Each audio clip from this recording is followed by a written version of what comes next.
Bapak Ibu, saudara dan saudariku yang terkasih dalam Yesus Kristus, berjumpa kembali dengan saya, Pastor Sylvester Asan Marlin, dalam renungan harian untuk hari Jumat, tanggal 18 Maret tahun 2022, pekan kedua Prapaskah. Renungan kita pada kesempatan ini diambil dari Injil Matius, bab 21, ayat 33 sampai dengan ayat 43, dilanjutkan dengan ayat 45 sampai dengan ayat 46. Mari kita sejenak membaca dari Injil ini. Tuhan bersamamu. Inilah Injil suci menurut Matius. Dengarkanlah suatu perumpamaan yang lain. Adalah seorang tuan tanah membuka kebun anggur dan menanam pagar sekelilingnya. Ia menggali lubang tempat memeras anggur dan mendirikan menara jaga di dalam kebun itu. Kemudian ia menyewakan kebun itu kepada penggarap-penggarap, lalu berangkat ke negeri lain.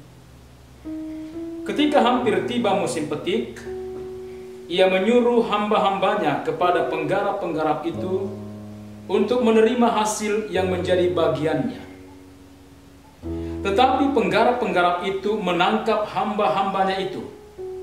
Mereka memukul yang seorang, membunuh yang lain, dan melempar yang lain pula dengan batu. Kemudian Tuhan itu menyuruh pula hamba-hamba yang lain, lebih banyak daripada yang semula. Tetapi mereka pun diperlakukan sama seperti kawan-kawan mereka. Akhirnya ia menyuruh anaknya kepada mereka, katanya, "Anakku akan mereka segani." Tetapi ketika penggarap-penggarap itu melihat anaknya itu, mereka berkata seorang kepada yang lain, "Ia adalah ahli waris. Mari kita bunuh dia, supaya warisannya menjadi milik kita." Mereka menangkapnya dan melemparkannya keluar kebun anggur itu, lalu membunuhnya. Maka apabila tuan kebun anggur itu datang, apakah yang akan dilakukannya dengan penggarap-penggarap itu? Kata mereka kepadanya, "Ia akan membinasakan orang-orang jahat itu, dan kebun anggurnya akan disewakannya kepada penggarap-penggarap lain yang akan menyerahkan hasilnya kepadanya pada waktunya." Kata Yesus kepada mereka, "Belum pernahkah kamu baca dalam kitab suci? Batu yang dibuang oleh tukang-tukang bangunan telah menjadi batu penjuru. Hal itu terjadi dari pihak Tuhan, suatu perbuatan ajaib di mata kita. Sebab itu aku berkata kepadamu, bahwa kerajaan Allah akan diambil daripadamu dan akan diberikan kepada suatu bangsa yang akan menghasilkan buah kerajaan itu." Ketika imam-imam kepala dan orang-orang Farisi mendengar perumpamaan-perumpamaan Yesus, mereka mengerti bahwa merekalah yang dimaksudkannya. Dan mereka berusaha untuk menangkap dia.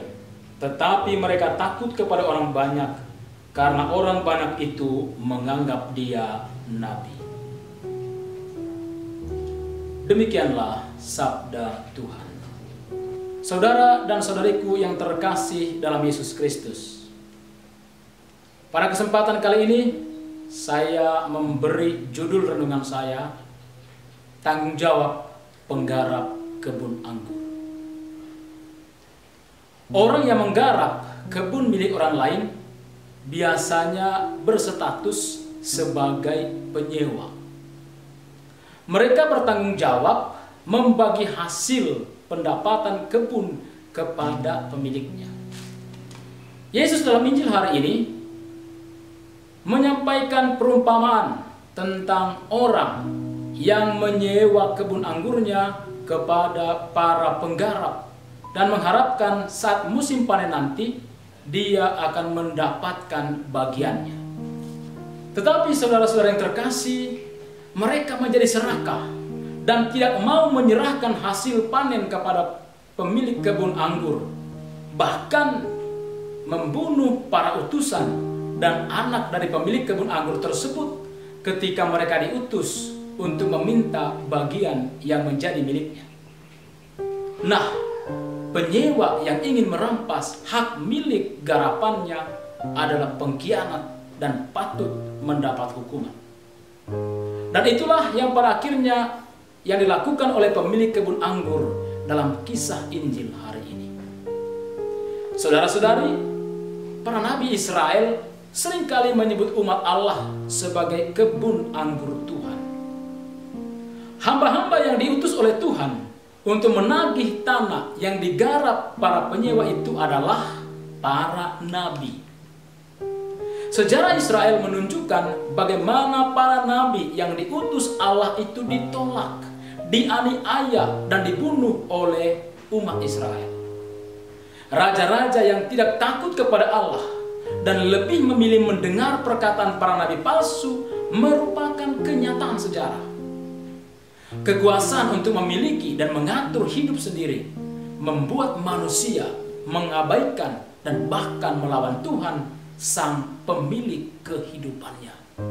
Saudara-saudara terkasih, dalam sistem teokrasi yang dianut bangsa Israel, dewan tua-tua yang terdiri atas para imam kepala, orang Farisi, dan ahli Taurat merupakan pemimpin dan penguasa yang memiliki kewenangan untuk mengatur kehidupan bangsa.